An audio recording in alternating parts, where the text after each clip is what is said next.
दैनिक जागरण का संपादकीय डिक्टेशन। गति 110 शब्द प्रति मिनट।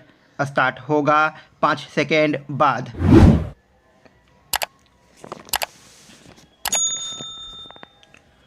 स्टार्ट।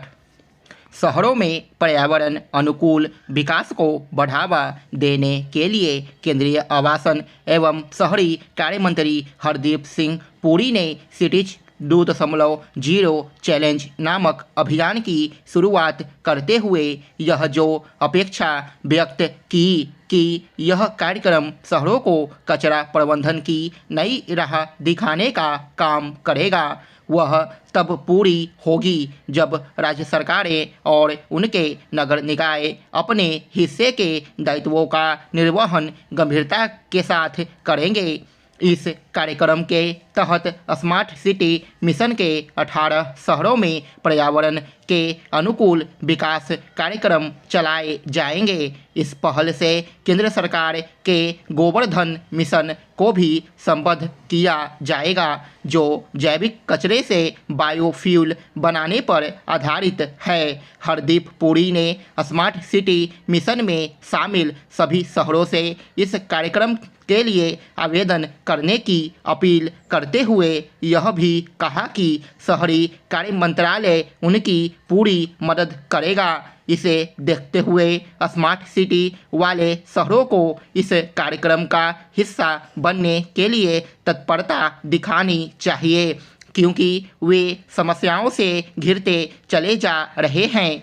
हमारे शहरों की एक बड़ी समस्या कचरा निस्तारण की है। इसकी अनदेखी नहीं की जा सकती कि हमारे अधिकतर नगर कचरे का सही तरह निस्तारण करने में नाकाम हैं। इस नाकामी से देश की राजधानी दिल्ली भी दो चार है और इसका प्रमाण कचरे के बड़े होते पहाड़ हैं। जैसे दिल्ली कचरे का निस्तारण नहीं कर पा रही है, वैसे ही मुंबई, चेन्नई, कोलकाता आदि भी। जब देश के प्रमुख महानगरों का यह हाल है, तब फिर इसकी कल्पना सहज ही की जा सकती है कि अन्य महानगरों और नगरों की क्या स्थिति होगी। यह सही है कि स्वच्छ भारत अभियान शुरू होने के बाद हर घर से कचरे को एकत्र करने का काम करीब करीब सभी छोटे बड़े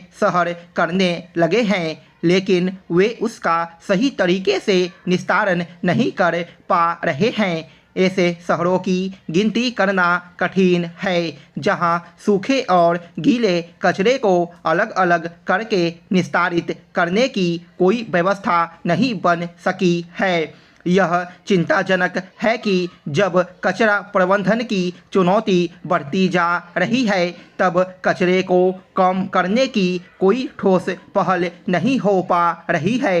कायदे से प्रत्येक शहर में फल, सब्जियों, खाद्यान्न आदि के अवशेष से पशुओं के लिए चारा और खाद बनाने का काम अनिवार्य रूप से होना चाहिए। लेकिन यदि अभी ऐसा नहीं हो पा रहा है, तो नगर निकायों की सुस्ती के कारण केंद्र सरकार को राज्य सरकारों पर इसके लिए दबाव बनाना चाहिए कि उनके नगर निकाय कचरे का निस्तारण करने का काम प्राथमिकता के आधार पर करें।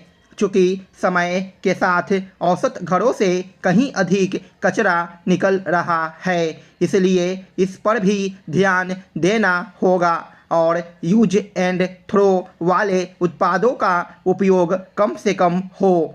वास्तव में आम जनता को यह समझना होगा कि आधुनिक जीवनशैली कहीं अधिक कचरा पैदा कर रही है।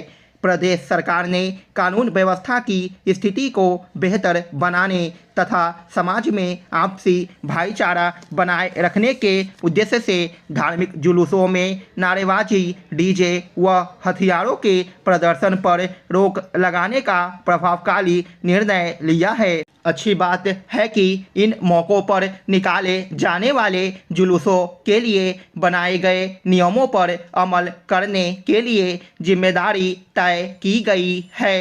इसके साथ ही अनुमति देने से पहले जुलूस में शामिल होने वाले कुछ महत्वपूर्ण लोगों से अंडरटेकिंग ली जाएगी। पहचान पुख्ता करने के लिए इन लोगों को अपना नाम, पता व आधार नंबर भी स्थानीय प्रशासन को बताना होगा। मकसद साफ है, इन जुलूसों या शोभा यात्राओं की अगुवाई करने वालों का लेखा जोखा पुलिस प्रशासन के पास रहे, ताकि स्थिति बिगड़ने की नौबत आने या माहौल खराब होने पर इनके जरिए उपद्रवी तत्वों को यथाशीघ्र चिन्हित किया जा सके।